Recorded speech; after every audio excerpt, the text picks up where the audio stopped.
à Romanche-les-Bains, commune du Calvados dont le destin a basculé à cause d'un projet complètement fou, un port artificiel.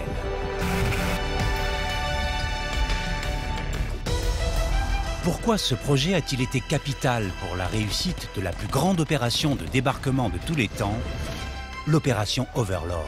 Les Britanniques n'auraient pas tenté le débarquement sans les ports artificiels, c'est certain.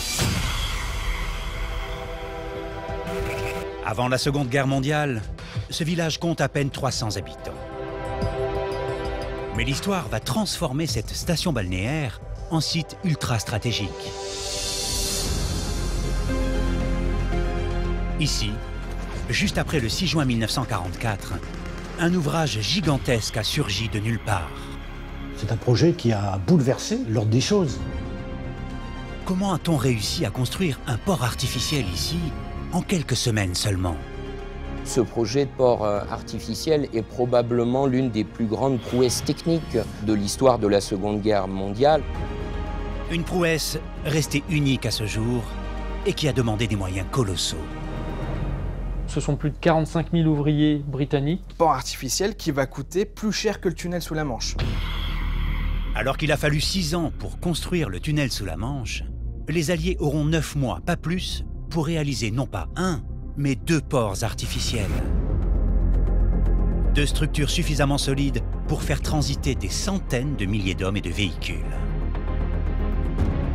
Est-ce qu'on va avoir fini en temps et en heure?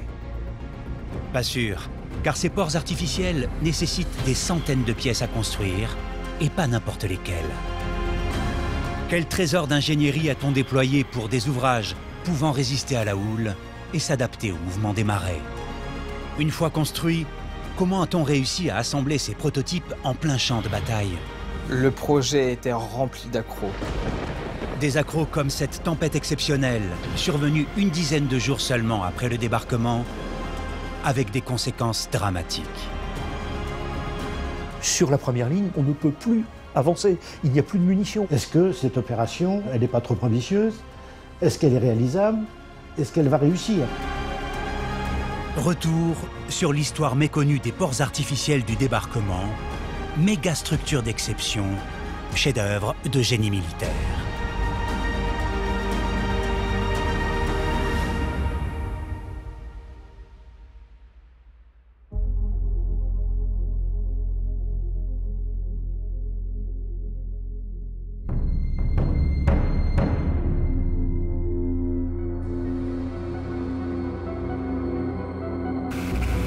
Plage d'Aromanche-les-Bains, marée basse. Une fois la mer retirée, d'énormes structures se retrouvent à l'air libre. Ici, amassés les uns contre les autres, ce sont comme de gros insectes de béton qui mesurent 7 mètres de long et pèsent une quinzaine de tonnes. Ils ont un petit nom anglais, beetle, qui signifie scarabée en français. Au beau milieu de la plage, une plateforme de 40 mètres de long que les habitants appellent le 449. Plus loin, à 2 km au large, des cubes de 60 mètres de long avec à l'intérieur d'étranges alvéoles. Chacun pèse la bagatelle de 7000 tonnes, l'équivalent de la charpente métallique de la Tour Eiffel. En fait, ce sont les derniers vestiges de cet ouvrage monumental qu'a été le port artificiel. À quoi servaient ces monstres de béton et d'acier? Comment ont-ils échoué sur cette plage de Normandie? Pour le savoir, il faut remonter au tout début de la Seconde Guerre mondiale.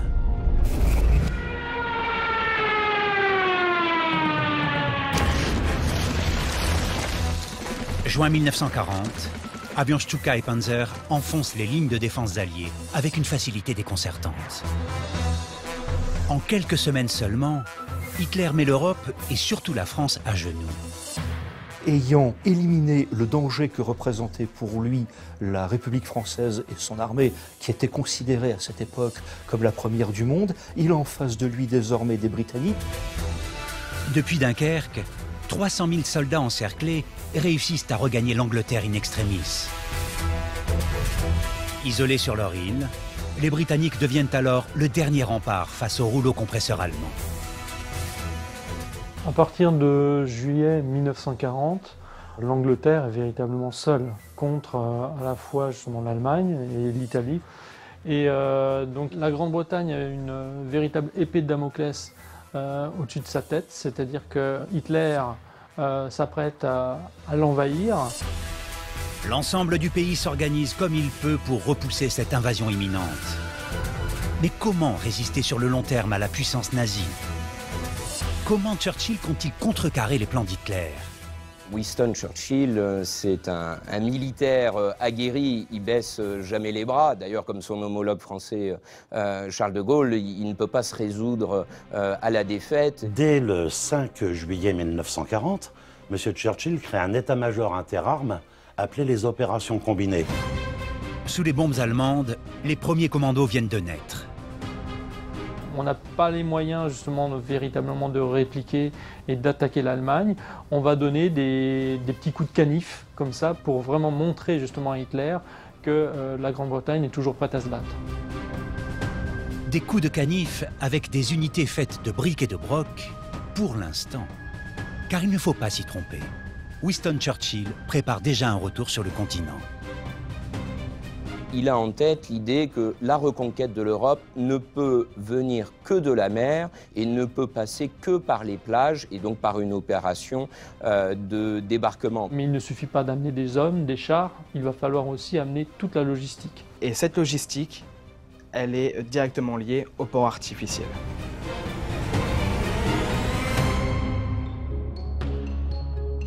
Dès 1941, un service spécifique est créé pour gérer les ports militaires. La même année, Churchill voit arriver sur son bureau un premier projet de port artificiel conçu par un ingénieur. Mais quel ouvrage original a-t-il bien pu imaginer? Ce sont de gros blocs de béton sur lesquels est montée une structure en acier qui s'appelle Crocodile. Les crocodiles, aussi appelés crocos, sont une structure de type Eiffel. Ils doivent supporter la chaussée qui reliera les bateaux à la plage. En dessous, des blocs de béton de 3200 tonnes appelés hippos, conçus pour flotter sur l'eau. Leur concepteur a imaginé qu'ils seraient tirés par des remorqueurs, puis coulés partiellement à l'aide de sable une fois arrivés à leur destination. À vrai dire, ce premier projet arrive presque par hasard jusqu'à l'état-major britannique. Dans un pays accaparé par la résistance aux attaques allemandes, le projet de port artificiel n'est pas encore une priorité. C'est quelque chose donc de long, qui commence en 40, qui va s'achever en 44. C'est quelque chose qui est long parce que justement, on tâtonne. Un tâtonnement qui dure jusqu'en 1942, lorsque le projet devient soudain une urgence absolue. Que s'est-il passé cette année-là? Pourquoi les Alliés connaissent-ils alors l'un de leurs plus grands fiascos de la Seconde Guerre mondiale? Et en quoi cela va-t-il influencer le dossier des ports artificiels?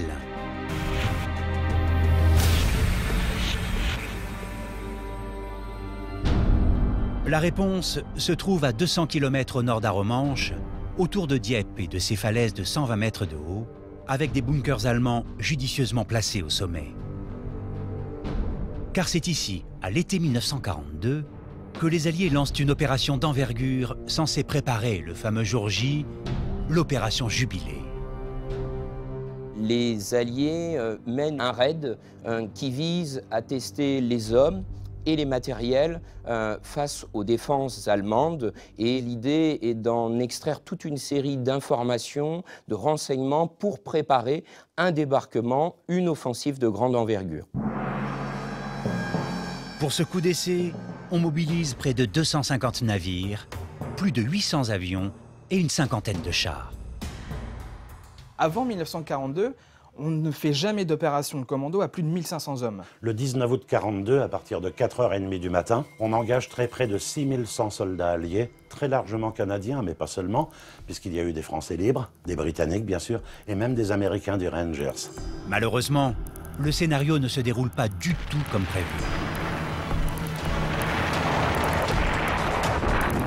Le paysage ne correspondait pas vraiment à une zone d'assaut.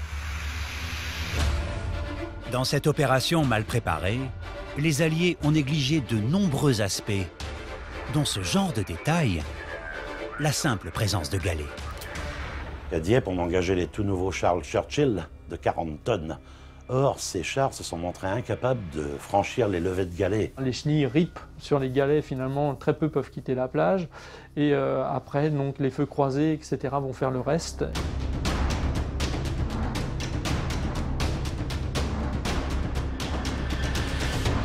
Dès 10 h du matin, grosso modo, la mission était finie et ce fut un véritable échec.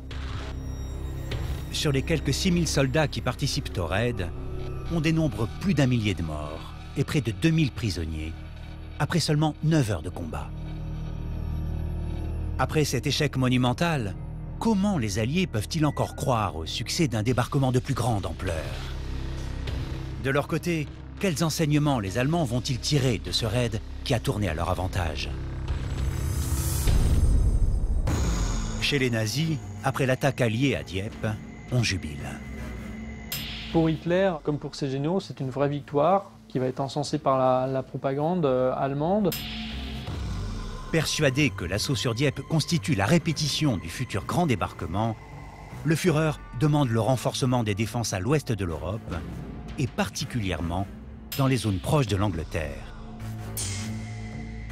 On va rajouter des canons, on va faire venir notamment des troupes de l'Est, des prisonniers de guerre pour les mettre ici, notamment dans le nord de la France, du côté de Calais, là où Hitler et les Allemands pensent qu'il y aura un débarquement. La fabrication du mur de l'Atlantique commence au printemps 1942. Ce système de défense conçu pour empêcher une invasion alliée s'étendra depuis la Norvège jusqu'à la frontière franco-espagnole, soit près de 5000 km. 14 millions de mètres cubes de béton seront utilisés, l'équivalent de 200 ponts de Normandie. Mais ce que les Allemands ignorent, c'est qu'en face, les Alliés ont eux aussi tiré les leçons de Dieppe. La principale leçon, c'est de dire qu'il est impossible d'attaquer de front un port parce qu'il est fortifié, il est défendu. Il y a une casse considérable déjà pour pouvoir l'aborder et ensuite pour le conquérir. Donc l'idée se consolide d'attaquer non plus de front un port, mais de s'attaquer à des plages. Prendre pied sur une plage est une chose, mais envahir un continent depuis une plage en est une autre. Un jour seulement après le débarquement, il faudra pouvoir acheminer 10 000 tonnes de ravitaillement quotidien. Dans ces conditions, comment libérer l'Europe sans s'emparer d'un grand port? Les Britanniques sont plus que jamais persuadés d'avoir la solution, et c'est d'ailleurs un officier anglais qui lâchera cette formule. Puisque nous n'avons pas de port sur place, nous allons emporter le port avec nous. Comment concevoir ce port qu'on emporte dans les bagages, indispensable aux yeux des Britanniques, si les Alliés veulent remporter la guerre? Pour trouver la solution, tous les cabinets d'études du Royaume-Uni sont sollicités. Sur la dizaine de projets qui voient le jour, l'un d'entre eux, particulièrement ingénieux, a les faveurs de Winston Churchill. Ça, c'est une prouesse technique absolument extraordinaire. Dans ce projet, pour décharger les bateaux, on a prévu des quais d'accostage de plus de 1000 tonnes. Conçus par l'ingénieur Pearson Leibniz, ce sont des plateformes rectangulaires de 70 mètres de long sur 20 mètres de large. Elles sont posées sur 4 piliers. Vous avez une plateforme qui monte et qui descend avec un système de poulies. Le fait que des plateformes montent et descendent en fonction de la marée, c'est une véritable révolution pour l'époque. La plateforme Leibniz coulisse sur 4 béquilles de 30 mètres de haut qui assurent sa stabilité. Grâce à de puissants moteurs diesel, on peut régler en permanence sa hauteur afin de l'ajuster au mieux au niveau de la mer. Étant donné qu'il pouvait y avoir du ressac dans le port, pour éviter que ça secoue un peu trop cette plateforme, qui à ce moment-là se trouverait un peu fragilisée, on pouvait, avec des treuils, lever très légèrement, soulager, comme on dit en termes maritimes, la plateforme. Afin d'optimiser le volume, l'intérieur des pontons est même aménagé avec des compartiments pour stocker du matériel ou loger un équipage. Des quais intermédiaires, sans béquilles, comme celui échoué sur la plage d'Arromanches, permettent ensuite d'agrandir la longueur de quai pour augmenter la capacité de déchargement. Mais une fois déposés sur ces quais, comment acheminer les hommes et les véhicules jusqu'à la plage? Grâce à des ponts flottants révolutionnaires. Faire des ponts flottants, vous savez le faire depuis belle lurette, mais faire un pont flottant qui bouge avec la mer, qui supporte tout en flottant des poids de 40 tonnes, c'est assez extraordinaire. Nom de code de ces travées métalliques, whale, baleine en anglais. Ces passerelles, il y en avait de deux types. Alors, les dimensions de ces passerelles, 24 mètres 41, 4 mètres 40 de large. Elles avaient la particularité, pour les unes d'être fixes et pour les autres d'être télescopiques. Pourquoi des passerelles télescopiques? Pour permettre la jonction avec les plateformes Leibniz. Car sans elles, impossible d'adapter la longueur de chaussée quand la mer monte ou quand elle descend. Et ce n'est pas tout. Pour relier les travées entre elles, on a imaginé aussi un système de fixation complexe. Des rotules en métal qui s'emboîtent à la perfection. L'ensemble est tellement ingénieux qu'au sein de chaque travée, les différentes pièces permettent une torsion maximale. Toutes les plaques qui rejoignent les flancs de ces travées sont mobiles, en ce sens qu'elles vont pouvoir osciller sur elles-mêmes, comme ça, vous vous rendez compte, c'est extraordinaire. Cette chaussée, capable de résister au mouvement de la houle, repose sur les Beatles, ces fameux flotteurs aux allures de scarabée. Certains sont conçus en acier ou avec des piliers pour pouvoir se poser sur les rochers près de la côte, mais la majeure partie est fabriquée en béton. Un béton spécial, résistant, léger et étanche. Les Beatles flottent parfaitement, mais revers de la médaille, ils peuvent dériver avec le courant. Alors pour l'éviter, les ingénieurs ont imaginé des ancres spéciales, des ancres de 500 kg avec une forme des plus originales, une forme de charrue. C'est une charrue qui va s'enfoncer dans le sable, et plus vous tirez dessus, plus il s'enfonce, et plus vous s'enfonce, plus il est résistant. C'est génial. Du coup, cette route flottante est utilisable 24 heures sur 24, à marée haute, à marée basse, et quel que soit le coefficient de marée. Au final, c'est une foule de trésors d'ingéniosité. Du moins en théorie. Car cela fonctionnera-t-il en conditions réelles, en pleine mer, avec le vent et la houle? Ça, c'est une toute autre histoire. Et c'est au printemps 1943 que sonne l'heure de vérité. Au beau milieu de la guerre et au beau milieu de nulle part, en Écosse.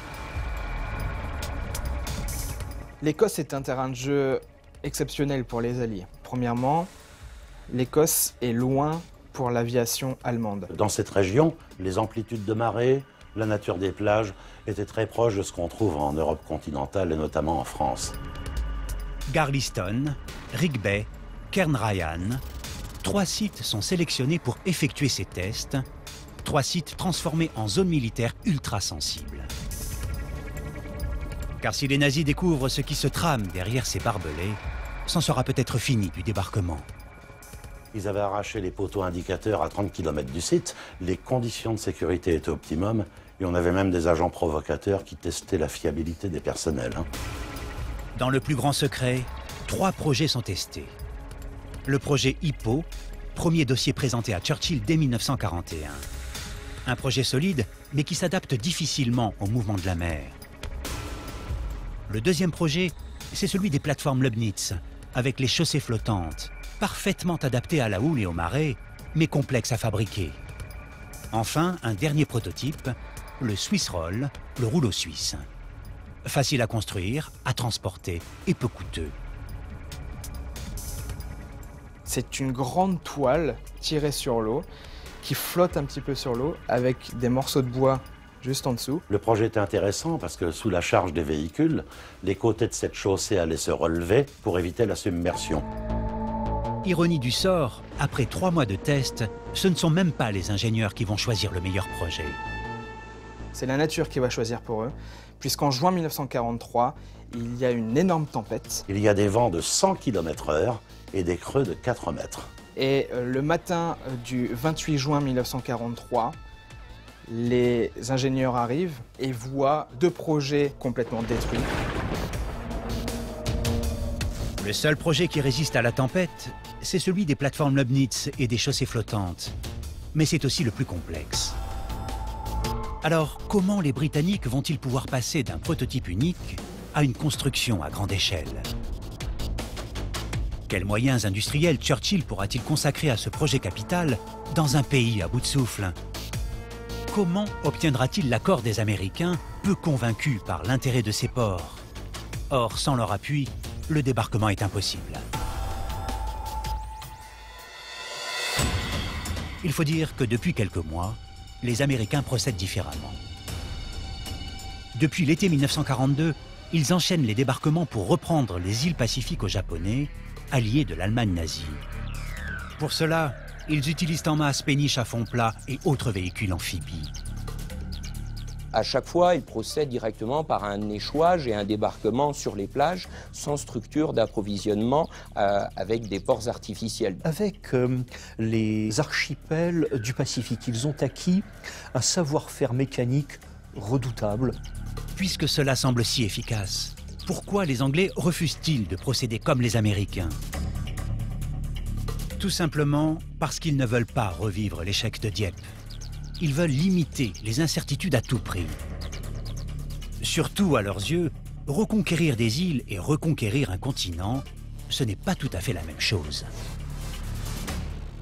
Du côté britannique, justement, on se veut plus précautionneux, parce que là, ce ne sont pas 1 ou 2 divisions qu'on va débarquer, mais je viens des armées entières. Donc il faut que tout soit parfaitement huilé et finalement programmé. Justement, pour programmer cette opération, à l'été 1943, Churchill et toute une délégation d'officiers traversent l'Atlantique. Leur destination, Québec, où se tient la conférence Cadran, conférence américano-britannique déterminante pour le débarquement. C'est là-bas que le Premier ministre britannique doit emporter la décision. C'est là-bas qu'il doit convaincre le président américain de l'utilité des ports artificiels. Winston Churchill, il est un peu le père fondateur du projet des ports artificiels, donc forcément ça lui tient à cœur. Il faut qu'il y ait ces ports artificiels. Et Winston Churchill a toute la confiance du président américain Franklin Roosevelt. Et la volonté du vieux lion a fait que malgré tout, ce sont des ports qui ont été choisis pour la projection amphibie, alors même que l'armée américaine, elle, a le savoir-faire pour s'abstenir de la lourdeur logistique des ports. À Québec, le grand débarquement est planifié. Ce sera pour le 1er mai 1944. L'opération s'appelle Overlord et elle possède désormais un volet portuaire baptisé Mulberry. Au total, face aux plages normandes, il y aura 2 ports artificiels, 2 Mulberries, le Mulberry A pour américain et le Mulberry B pour britannique. L'un en secteur américain à Omaha et l'autre en secteur britannique devant un remanche. Composés de milliers de pièces différentes et d'une surface de 500 hectares chacun, ils devront être terminés au printemps suivant. Un pari quasiment impossible à relever. En effet, comment fabriquer 2 ports gigantesques en seulement 9 mois, alors qu'en temps normal, il faudrait plusieurs années? Comment tenir les délais pour ne pas retarder dangereusement le fameux jour J?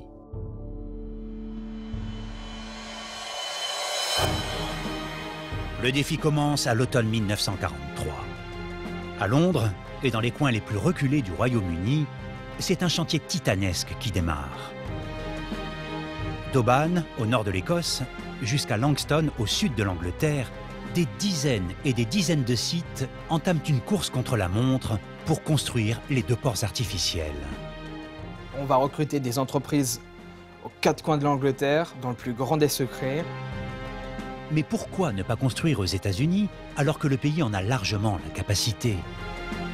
Parce qu'il aurait été trop compliqué de faire traverser l'Atlantique à des éléments à la flottabilité limitée et pesant des milliers de tonnes pour certains.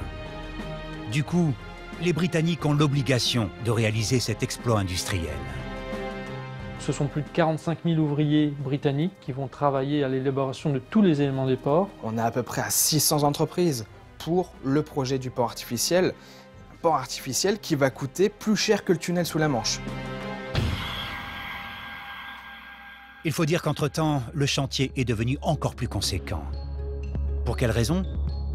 À cause de nouveaux éléments destinés à protéger les plateformes et les routes flottantes. Des éléments appelés bombardons. Les bombardons, ce sont des ensembles métalliques en forme d'X qui font 60 mètres de long et qui servaient de première rangée de brise-lames. D'après les calculs, après avoir frappé un bombardon, les vagues perdent la moitié de leur puissance. La partie supérieure du bombardon est creuse pour flotter. L'autre est remplie de 2000 tonnes d'eau pour assurer son inertie. Ancrés par 20 mètres de fond et reliés les uns aux autres, les bombardons sont séparés de 15 mètres, distance optimale pour éviter une reformation des flots derrière eux. Pour stopper le restant de vagues, les ingénieurs ont imaginé une deuxième rangée de brise-lames. Plus proche de la plage, cette deuxième digue est constituée de cubes en béton gigantesques. Il y en avait du citail. Ça allait de 1600 tonnes à près de 7000 tonnes. Dénommé caisson Phénix, il constitue l'ossature principale des digues. Les plus grands mesurent près de 80 mètres de long et 18 mètres de haut, soit la hauteur d'un immeuble de 6 étages. Ces mastodontes sont pourtant conçus pour flotter sur l'eau. Convoyés par des remorqueurs jusqu'à leur emplacement final, ils sont alors remplis d'eau pour reposer sur le fond de la mer. Dans la partie des caissons qui émergent, on a prévu des abris d'équipage, des soutes à munitions et parfois même de l'armement. Sur la centaine de caissons mis en place ici à Romanche, 83 d'entre eux étaient équipés de canons antiaériens capables de tirer 2 obus à la seconde. Plus de 200 caissons doivent être construits en moins de 7 mois. Comment atteindre cet objectif alors que l'Angleterre est déjà soumise à un incroyable effort de guerre, que l'on manque de matériaux, de main-d'œuvre qualifiée et que les chantiers navals affichent déjà complet pour fabriquer les péniches du débarquement? On ne peut pas construire des phénix qui font 80 mètres de long, comme ça, n'importe où. On va être contraint de faire des fosses. On creuse ainsi des bassins spéciaux sur les bords de la Tamise.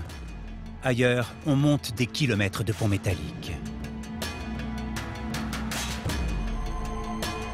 C'est un chantier pharaonique. Comment les Alliés pourront-ils cacher aux Allemands la construction de ce mécano géant pendant des mois, jusqu'à ce printemps 1944 qui doit changer la face du monde?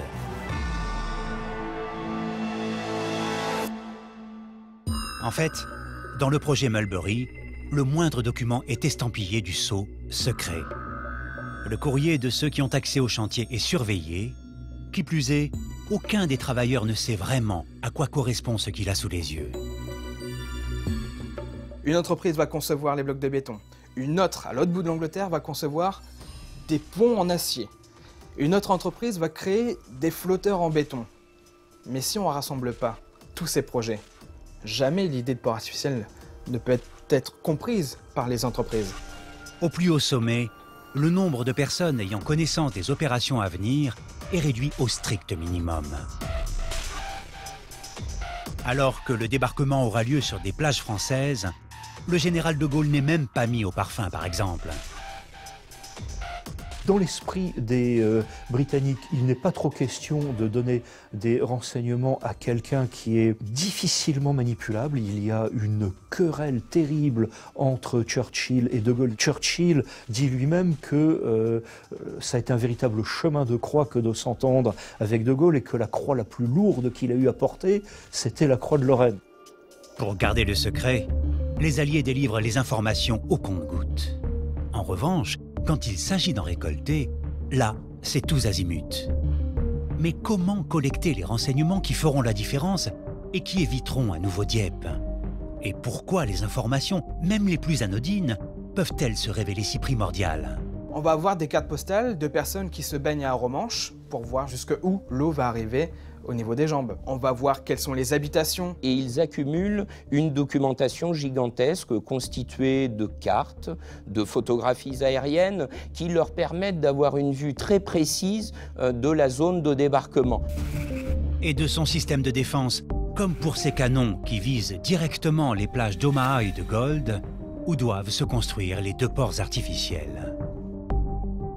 Ballonges-sur-Mer, on va avoir à période régulière justement des photos à haute altitude qui vont permettre de voir à quel stade en sont les Allemands et si cette batterie va être opérationnelle ou pas. Afin d'obtenir ces informations précieuses, déterminantes pour la logistique à venir, les Alliés agissent parfois au nez et à la barbe des Allemands. À la fin de l'année 1943, ils mettent en œuvre des expéditions avec de petits commandos qui vont jusqu'au large des plages normandes pour récupérer des échantillons de sable. Ce qui permettra de connaître la nature du sable et de savoir si, par exemple, un véhicule, un char, peut justement se mouvoir sur la plage. Espionnage, contre-espionnage, mais aussi désinformation pour couronner le tout. Un art dans lequel les Anglais sont passés maîtres. Dans le sud de l'Angleterre, on va jusqu'à créer une fausse armée. Des décorateurs de théâtre mettent en scène de fausses casernes. On installe de faux aérodromes et des tanks qu'on porte à bout de bras, en caoutchouc. Des comédiens britanniques imitent l'accent américain pour faire croire que le premier corps d'armée des États-Unis du général Patton se prépare à débarquer dans le Pas-de-Calais. Tout cela est tellement réaliste que les Allemands finiront par y croire. À l'approche du jour J, les Alliés mettent toutes les chances de leur côté. Pour autant, rien n'est joué, et il reste un énorme point d'interrogation, celui des ports artificiels. Est-ce que cette opération, elle n'est pas trop ambitieuse? Est-ce qu'elle est réalisable? Est-ce qu'elle va réussir? Difficile de répondre, d'autant que la donne change sérieusement début 1944. Avec l'arrivée du général Eisenhower à la tête d'Overlord, le périmètre de l'opération est élargi. Le débarquement, initialement prévu début mai sur 3 plages, aura lieu début juin sur 5 plages. Objectif de ce bouleversement tactique, avoir une tête de pont plus solide et atteindre Cherbourg au plus vite. On rajoute un secteur très important, le secteur de Utah, afin que les Alliés puissent récupérer un port en eau profonde, un véritable port. Plus de plages, cela signifie plus d'hommes et plus de bateaux, alors que le nombre de bombardons et de caissons Phénix reste limité. Comment protéger les 4000 embarcations supplémentaires qui se retrouveraient à la merci du mauvais temps? La solution, ce sont des pré-retraités qui l'apportent, les block ships, bateaux-blocs en anglais. Ce sont des navires, bien souvent en fin de vie. Leur mission consiste à approcher le littoral normand, être coulés sur place. On va volontairement les saborder, les remplir de béton et de charges d'explosifs, au large des côtes, au large des 5 plages de débarquement. Une mission de sacrifice pour libérer l'Europe. Ces héros de la mer, ce sont principalement de vieux navires marchands, mais aussi quelques navires de guerre comme le vaisseau français Le Courbet, cuirassé de la Première Guerre mondiale. Ces navires vont donc toucher le fond de la mer. La superstructure du navire dépassera de l'eau. On a donc une digue de protection qui est formée, j'ai envie de dire presque naturellement, par ces bateaux. Avec les block ships, le dispositif des ports artificiels semble prêt pour le grand jour.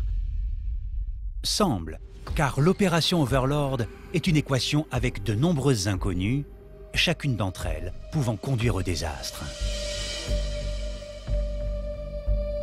Pour ce qui est des ports artificiels, jamais dans l'histoire d'une guerre, on a assemblé un ouvrage de génie militaire d'une telle envergure, en plein combat et sur l'eau. Il y a toujours ce côté, on ne sait pas si ça va marcher. On a fait des tests en Angleterre, une fois en Normandie, comment ça va se passer? En fait, le scénario tourne à la catastrophe avant même le départ pour la Normandie. À quelques semaines seulement du débarquement, les planificateurs se font d'énormes sueurs froides. Et ce ne sont pas les plus petites structures qui posent problème, mais les immenses caissons Phénix, ces brise-lames essentielles pour les digues des ports artificiels. Des caissons ont été effectivement coulés pour ne pas, une fois construits, on puisse les repérer. Fin mai, dans la dernière ligne droite, alors que l'on commence à les sortir de l'eau, les ingénieurs s'aperçoivent que les opérations de pompage sont beaucoup plus difficiles que prévu.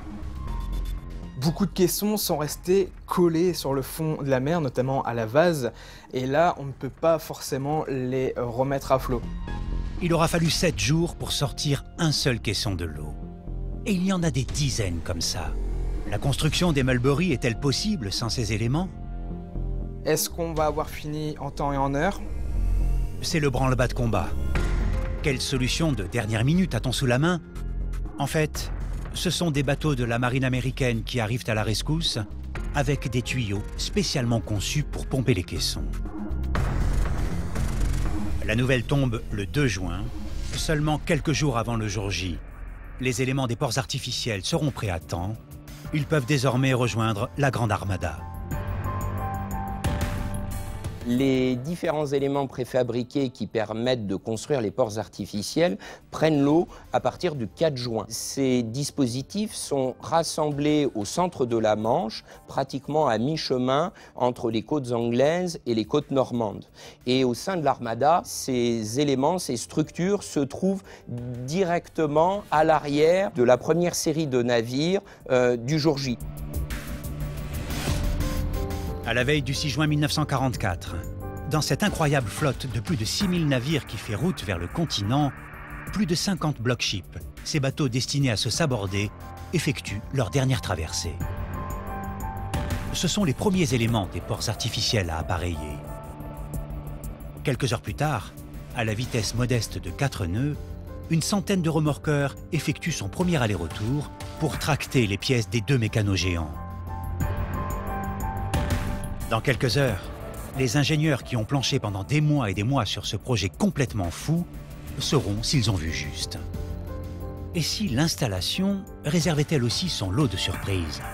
Et si l'assemblage échouait? Avant de répondre à ces questions, encore faut-il prendre pied sur les plages françaises. Et ça commence mal.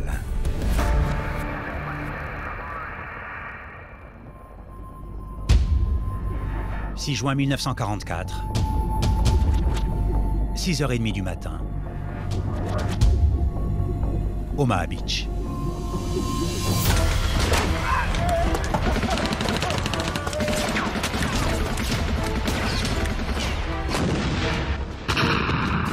Mauvaise nouvelle pour le port artificiel américain et surtout pour les GIs qui débarquent. Les bombardements ont raté leur cible. Les défenses allemandes n'ont pas été nettoyées comme prévu. Et dans certains secteurs de cette plage de 6 km, c'est un carnage. Quand le 116e régiment de la 29e division y a débarqué, au bout de 15 minutes, il restait 6 survivants. Un enfer sur Terre. Dans le secteur britannique, les Alliés ne débarquent pas sur la plage d'Arromanches, mais plus à l'est.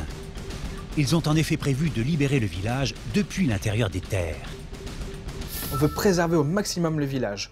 On ne va pas perdre de temps à devoir enlever toutes les épaves qu'il y aurait sur la plage. Ces soldats sont arrivés vers 18h, 18h30 en descendant par les falaises. Il a fallu encore combattre, mais à 21h, la ville d'Arromanches était libérée à son tour. Au soir du 6 juin, les têtes de pont sont encore très fragiles et les Allemands ont compris que ces premières heures du débarquement seraient décisives, d'où l'expression de Rommel qui dit qu'il s'agira du jour le plus long. Dans ces premières heures décisives, pourquoi l'armée allemande ne répond-elle pas à l'assaut comme elle le devrait? C'est le plus grand bluff de l'histoire de la Seconde Guerre mondiale, car les Alliés sont parvenus à tromper l'ennemi en continuant à lui faire croire que le débarquement aurait lieu dans le Pas-de-Calais. Alors dans les premiers jours, Hitler reste convaincu que le site prévu pour le débarquement est le Pas-de-Calais. La Normandie n'a pas dans sa garnison d'unités blindées dans l'immédiat. Or, pour rejeter une invasion, il faut des forces blindées mécanisées très rapides qui n'existent pas sur place. Le temps de les faire venir, il se passe du temps. Suffisamment de temps pour se lancer dans cette grande première de l'histoire, la construction de 2 ports au cœur d'une bataille. Dès le lendemain du 6 juin, les techniciens du génie se mettent au travail et placent leurs repères sur la plage pour aligner correctement les chaussées flottantes. Au fur et à mesure, toutes les pièces du puzzle construites au Royaume-Uni vont enfin s'assembler face aux plages normandes. Après avoir installé les blocs ships, on installe les premiers caissons le 10 juin. On installe en même temps les bombardons au large de cette digue de protection. En même temps, on fait venir les premières sections de routes flottantes. Côté américain, du fait de combats plus intenses, les opérations ont commencé plus tard que dans le secteur britannique. Mais l'assemblage se fait à un rythme effréné. Et donc il va y avoir une sorte, on va dire, de compétition, je pense, entre Britanniques et Américains pour la mise en place des ports artificiels. Les Américains vont vouloir aller trop vite, ils vont mélanger les éléments, ils vont mettre des travées de 25 tonnes avec des travées de 40 tonnes, ils vont en créer une route sur 6, un flotteur sur 3. Cigare et sourire aux lèvres, Winston Churchill débarque à Arromanches le 12 juin 1944. Il ne sait pas encore que les Américains ont bâclé l'assemblage du port voisin d'Omaha Beach. Ce qu'il a sous les yeux, c'est ce projet qu'il a défendu bec et ongles et qui se matérialise à vitesse grand V. Et les militaires du génie sont allés plus vite que prévu. Dès le 14 juin, un premier quai est disponible, est en fonctionnement en face d'Arromanches. Le 14 juin, ils avaient monté une route flottante longue de 1200 mètres, la route est de leur futur quai central. Le 16 juin, soit 2 jours après celui des Britanniques, le port des Américains possède lui aussi sa jetée centrale reliée à un quai d'accostage. Et alors que le front s'éloigne jour après jour, la construction peut se poursuivre en toute sécurité grâce aux nombreux canons qui protègent les 2 rades.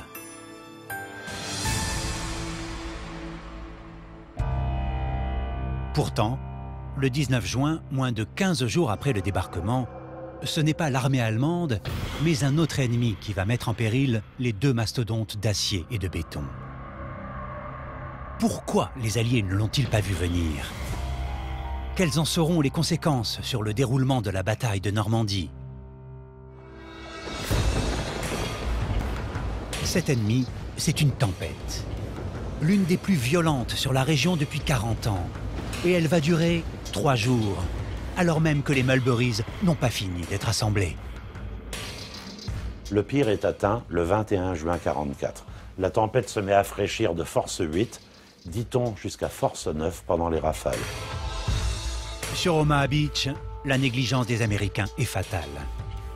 Les conséquences sont désastreuses sur les ports artificiels, en particulier celui du secteur américain, où les structures ne sont pas assez solidement ancrées, se détachent et viennent couper, cisailler les plateformes qui étaient déjà en place. De plus, manque de chance pour eux, contrairement au secteur anglais situé sur une plaque rocheuse qui atténue les vagues, leur Mulberry n'a pas de protection naturelle. Cette tempête va complètement détruire le port américain. Donc le port se révèle totalement inutilisable le 22 juin lorsque la mer se calme. Les dégâts sont considérables. Et surtout, ce coup du sort intervient à un moment crucial, alors que les troupes américaines font route vers un objectif des plus stratégiques, le port de Cherbourg. Comment donc assurer la logistique en étant privé de son Mulberry? L'arrivée de logistique chute dramatiquement et ça a une répercussion immédiate sur la première ligne. Les réservoirs sont à sec, on ne peut plus avancer, il n'y a plus de munitions. Très pragmatique, les Américains préfèrent ne pas reconstruire leur Mulberry. Pour approvisionner leurs troupes dans ce moment fatidique, juste après la tempête, ils en reviennent à leur bonne vieille méthode, l'échouage des bateaux. Avec sur la proue 2 grandes portes qui permettent de s'ouvrir à marée basse sur la plage et donc de décharger toute une série de matériel. Du côté d'Arromanches, le Mulberry des Britanniques a lui aussi été touché. Mais il a résisté parfaitement, même au pic de la tempête. Sur l'ensemble des 80 km de plage, il n'y a que Arromanches qui va pouvoir permettre de décharger des navires. Et c'est une bonne nouvelle, car les Allemands viennent de lancer une contre-attaque à une vingtaine de kilomètres au sud d'Arromanches. On va tout de même décharger plus de 2000 tonnes de ravitaillement à Arromanches. Ces 2000 tonnes vont permettre de réapprovisionner les zones de dépôt à l'intérieur des terres et de pouvoir repousser cette contre-attaque allemande. Opérationnel malgré la tempête, le Mulberry britannique est bientôt renforcé avec les éléments encore intacts du port américain qui ont pu être récupérés. Et il est complètement achevé le 18 juillet. Une fois terminé, à quoi donc ressemble cet ouvrage imaginé et fabriqué de l'autre côté de la Manche? On a une digue de quasiment 8 km de longueur, un port de 500 hectares. Il y a 3 quais de déchargement, le quai central, le quai est et le quai ouest. Le quai est va servir au déchargement des véhicules lourds. Le quai central accueille les hommes et le tout venant, le quai ouest est réservé aux munitions. On accoste, on décharge en permanence, dans une ambiance de fourmilière. Ça grouillait de partout, de jour et de nuit. Et c'était un balai incessant de véhicules, de moyens, de toutes sortes. La cible était à 7000 tonnes jour et au mois d'août, au plus haut de l'activité, on dépasse ce chiffre. On va même atteindre des pics extraordinaires, jusqu'à presque 10 000 tonnes de ravitaillement déchargé en une seule journée par le port d'Arromanches. Dans le secteur américain voisin, les véhicules amphibies et autres barges font des miracles. Et on dépasse même les chiffres d'Arromanches. Alors pourquoi la logistique américaine est-elle aussi efficace malgré l'absence d'un Mulberry? Le système de la logistique américain est remarquablement organisé d'un point de vue industriel. Pour 10 soldats de l'armée américaine, il y en a 9 dans la chaîne logistique et 1 qui porte un fusil. Dès juillet, les effectifs américains sont supérieurs à ceux de l'armée britannique au maximum de ses capacités. Le nombre de GIs monte en puissance au fil des semaines. Et pour assurer leurs besoins, en plus des plages, les Alliés disposent maintenant de ports de pêche non détruits par les Allemands. Cherbourg, objectif capital pour la logistique, est atteint avec quasiment 3 semaines de retard, le 26 juin. Et avec une très mauvaise surprise en plus. Car avant de se rendre, la garnison allemande a pris soin de tout détruire. Il faudra justement attendre quasiment la fin du mois d'août pour que le port de Cherbourg soit de nouveau opérationnel. Le port de Cherbourg va permettre un déchargement jusqu'en 1945. Et à un moment, ce sera vraiment le plus grand port du monde. En attendant la remise en état de Cherbourg, le plus petit village avec un port de guerre au monde continue son aventure. Dans cette rade qui, quelques mois plus tôt, n'accueillait que des bateaux de pêche, est-on à la hauteur de cet incroyable événement?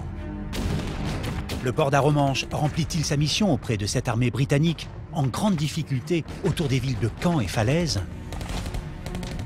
Imaginez presque 700 000 tonnes de ravitaillement qui vont passer ici par le port d'Arromanches. Plusieurs centaines de milliers d'hommes, plusieurs centaines de milliers de véhicules. Ces performances ont été exceptionnelles et ont même dépassé les espérances de leurs concepteurs. Ça a été vraiment le poumon côté britannique pour la réussite de la bataille de Normandie. Le Mulberry d'Arromanches aura sans aucun doute été capital pour la deuxième armée britannique. Mais au-delà de cet apport logistique, il a peut-être joué un rôle bien plus important encore au moment même de planifier l'opération Overlord. Est-ce qu'on aurait débarqué sans le port artificiel? La question se pose encore. Sans les ports artificiels, finalement, il y aura forcément eu un doute, notamment sur cette capacité logistique. Le souvenir désastreux du raid de Dieppe est encore très fort et le fait de venir avec des structures préfabriquées conçues pour aider directement les militaires, indéniablement constitue un soutien moral de taille. Mais au regard des performances américaines sans port artificiel, certains historiens remettent en cause l'utilité des Mulberries. Le port d'Arromanches était-il plus un atout psychologique que stratégique? En tout cas, il a si bien rempli sa mission qu'il a joué les prolongations. Prévu pour être actif le temps d'un été, il a œuvré jusqu'à l'automne et la prise du port d'Anvers. La ligne de front s'est lentement déplacée vers le nord-est de l'Europe et donc le port d'Arromanches se trouve désormais très éloigné des divisions armées. Le port cesse définitivement son activité le 19 novembre 1944. Le démantèlement du port d'Arromanches commence presque aussitôt après sa fermeture.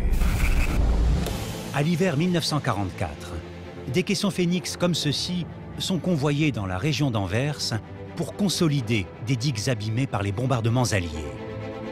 Des Wales, ces chaussées des routes flottantes, sont rapatriées en Angleterre pour y être fondues. D'autres ont droit à une seconde vie. À travers toute l'Europe, elles permettent en effet de remplacer des ponts détruits, comme ici, à Pont-de-l'Arche, dans le département de l'Eure. Les block-ships, ces bateaux volontairement coulés, feront la joie des ferrailleurs au début des années 50. Les ingénieuses plateformes Leibniz, elles, survivront à leur manière puisqu'elles inspireront le design de certaines plateformes pétrolières. Sur le site même du débarquement, les structures du Mulberry Bay sont de plus en plus fantomatiques. Sur la centaine de caissons qui constituaient la digue de 8 km de long, il n'en reste plus qu'une vingtaine. D'après certaines études scientifiques, les Phénix, Beetle et autres 449 auront complètement disparu d'Arromanches dans une trentaine d'années. En attendant, même grignotées par la mer au fil du temps et des tempêtes, ces structures demeurent toujours aussi impressionnantes. Construites en quelques mois, programmées pour durer un été seulement, elles émergent encore de l'eau 3/4 de siècle plus tard, comme les derniers témoins d'une aventure humaine d'exception.